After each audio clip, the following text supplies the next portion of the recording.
What's up, YouTube, and welcome to Codename Scream. I am that horror guy. And I'm Mel. And please make sure to like, subscribe, and ring the bell for notifications for all things horror.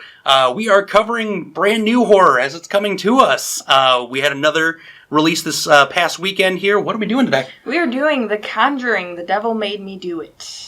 It was released this past weekend, June 4th, 2021, in theaters as well as on HBO Max. The movie was directed by Michael Chavez, who also did The Curse of La Llorona. Produced by James Wan, who took on a little bit of a different role as he directed the previous ones. We'll get into that in a little bit, because I have my thoughts about that. He also created the Saw and Insidious franchises. And as well as Peter Safran, he did all the Conjuring movies. Written by David Leslie Johnson McGoldrick. What a name. Wow. Man alive. 5 times fast. He was the writer on The Conjuring 2 as well. Let's talk about budget, box office. Yep, so we had the film shot for a $39 million budget. Obviously, the box office is still pulling as it is in theater. As of today, is sitting at $57.1 million. So another strong opening weekend for horror in the current climate. Yep. So it's nice to see that it's on the upswing still. Yep. As far as our Rotten Tomatoes goes, critics score at 60%.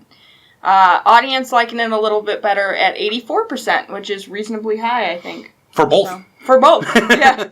Considering some of the trash we've been covering. Yeah. And if you haven't seen some of the hot trash we've got going on here, please make sure to go check out some of the With That Being Said, and even some of the With Footage Being Found films that we've covered to this point, if you want some hot garbage. We're going to keep this remotely spoiler-free, because we do want you to get an opportunity to watch it. As mentioned, it will be on HBO Max until July 4th.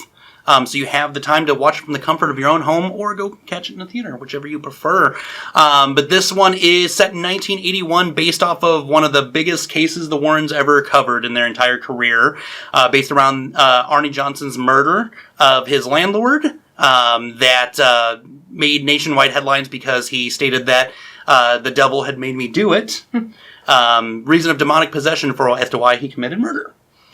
And just unfortunately, on this side of things, that did not resonate very well for me. Where we have the topic in the case, we had a subplot that tried to parallel the two, and it just missed the mark big time. Interesting. Yeah, so that's where I'm starting off here. Let's get your opening thoughts. All right, well, I'm going to go through some fun facts I found first, and then I think this may be another one where we're clashing a little bit. It might be. We'll see. We'll talk about that in a minute. So as far as some fun facts go, at the beginning of the movie, you see Father Gordon arrive, get out of the cab. One of my favorite visuals in this whole movie was the whole Exorcist homage. I love that. That was awesome. This is actually the second movie to be made about the Brookfield murder. First one was called The Demon Murder Case, which, for the name of a movie, is probably not the first one I'd grab off the shelf. But we might need to cover it. But we might need to cover it. It was released in the 80s, if that gives you any indication of the name of the film. Yeah, it's starting to smell like we need a review on that. Yeah. That may be a Patreon thing. It might be. So Ed Warren, he actually did have a heart attack, but it wasn't in this specific case. They kind of used that to their advantage in the plot to kind of give leeway to Lorraine helping with the police stuff. And his heart attack actually did leave him in a wheelchair for a couple months. So they left that part in, the truth. But it wasn't in this case. So I have kind of like mixed feelings about that, because up until this point, everything in the Conjuring universe was kind of true to form up until this one, where they started adding stuff in that did happen to them, but not necessarily within this case. Right. Lorraine actually did work with the police department in real life on many cases, many including missing person cases. In 1989, the Department of Justice actually issued a handbook that was on how to work with psychics, clairvoyants, and mediums. So that's actually a thing the police department does do, which isn't really widely talked about. No. But they do work with psychics and such, which I think is super cool. That's awesome, actually. It's awesome. And then the last thing, which is not a fun fact, sad fact, Lorraine Warren, who is played by Vera Farmiga in this movie, she died April 18th, 2019. She was very old. I think she was like 92 years old. Yeah. She had been the head consultant on all of these films, which lend to their credibility, I feel. I love Lorraine Warren. There used to be this show, what was it called? Paranormal State. Yeah. Did you ever watch that with that Ryan Buell guy? Yeah, and Ryan Buell was awesome. Yeah, and they always brought Lorraine in, and I was always so happy to see her, because she's just like, people have mixed feelings about the Warrens, but I mean, what they did for, paranormal research, you can't really... Oh, it's unparalleled. Yeah, what you can't argue with that. Not at all. Let's turn the tables a little bit. I want to hear your thoughts first before I get into mine. Just tell me what you thought about this. So aside from that Exorcist visual, which was awesome, and they showed it in the trailer, and I even was like, hey, I like that. Like, I did enjoy that. That was one of the best parts. Sadly, the best scenes of this film were in the trailer. Yep. The entire scene where she's, out in the woods and investigating, and we get to see that whole subplot take form and whatnot. That was awesome. Yeah. But it was cooler in the trailer. And I just felt like there was just a lot of that. Just a lot of filler. It focused more on the subplot than it did on the main plot and the focal point of the film. Entirely. And that was a thing I was completely against. I'm like, this is their most famous case, and I'm learning more about some fabricated Hollywood story to go with this. I want to know more about their end of the case that actually was the point of the film. Okay. So there was a lot of issues with that. The acting felt very phoned in.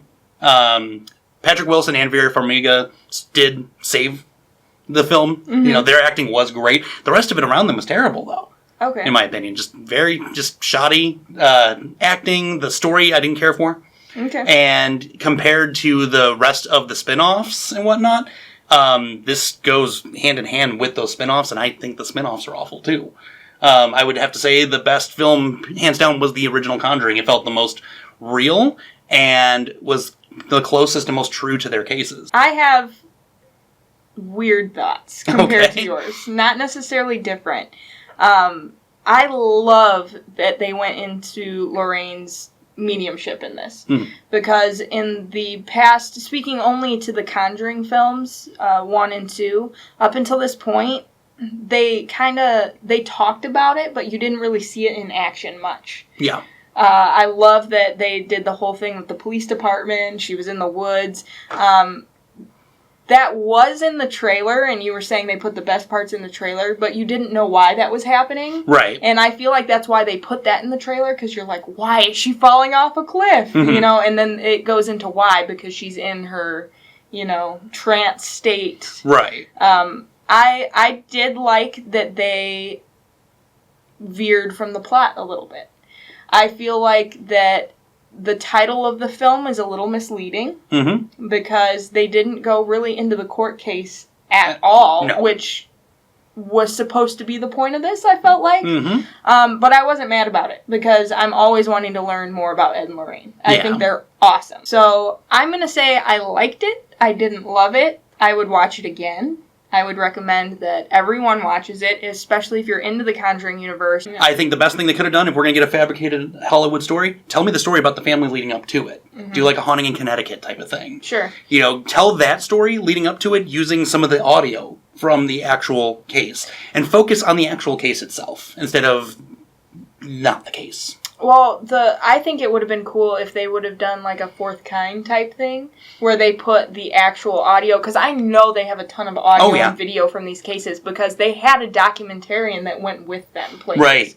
So I know that they had that. So I don't know if maybe they couldn't get access to a lot of this stuff. Maybe. But if they would have done a Fourth Kind type thing where you had a side-by-side of what actually happened and then the, acted out version, that would have been so cool. Oh, it would have been so good. But I think the main thing, you could tell James Wan didn't direct this. Yep. Because he has a very specific directing style, you can tell, because Conjuring 1 and 2 are very similar. They're visually beautiful. Yeah. I did like some of the visuals on this. I liked the palette of colors they used. It was very brown and dark. But yeah, visually I do like the first two better. I just like James Wan as a director better, I think. I think he was working on Aquaman roughly around the time that this came out, or something in that universe. Yeah. Because he's been, with the DC side. Yeah. So it's very possible. So. Who knows? But if you have seen it, what have you guys thought about it to this point? Let's chat a little bit about it. Sound off in the comments here below. Message us on Twitter, Instagram, Facebook, whichever. As we mentioned in the beginning, we now have launched a Patreon, patreon.com/codenamescream. If you want to join us over there for only $1, we're going to be covering a lot of the content we can't do here. Starting off here pretty soon here. We've got our first one lined up for you guys. We're not going to say anything yet. It's a doozy. Yep. For both of us. But we're also working on some other content, so if you've got ideas and you want to shoot them our way, we're open to suggestion. And as you can see, we are shamelessly promoting nonstop. In the description here below, you can catch yourself some Codename Scream swag. Shirts, hoodies, masks, you name it. I got all of them, and they're awesome, and they're great quality, and very soft. I'm very comfortable and cool. Exactly. And your friends will even think you're cooler, maybe. They gotta know who we are first. Yeah. But, so with that being said, scary later, YouTube.